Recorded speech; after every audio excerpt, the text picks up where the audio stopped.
Hi everyone, it's Fitz with the daily delivery, a poorly lit one, but this is one of the interview tables that the players sit at for the media. And today, Wednesday, was the first full day of press conferences here at the Sugar Bowl. Kansas State and Alabama brought a selection of players and a coordinator each. For K-State, it was defensive coordinator Joe Klanderman and 5 players, and for Alabama, it was offensive coordinator Bill O'Brien and their own players.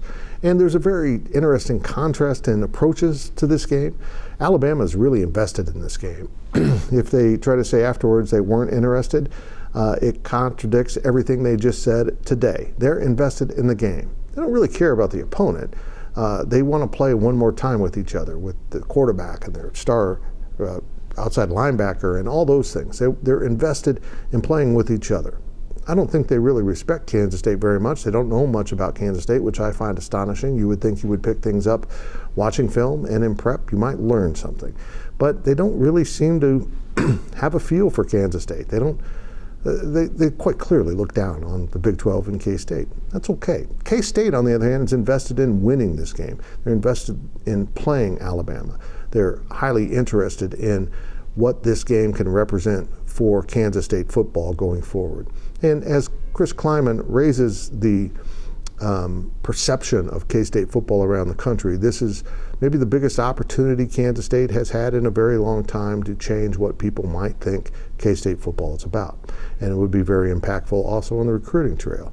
And we posted a new PowerCat pregame podcast, the Sugar Bowl edition, overnight at GoPowercat, and of course across all those podcast networks, whichever one you're on.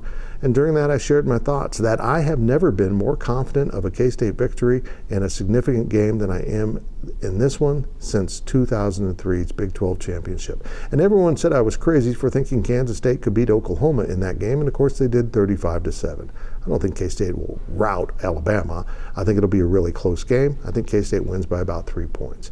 But I do think K-State wins. I think K-State is incredibly locked and loaded in this game.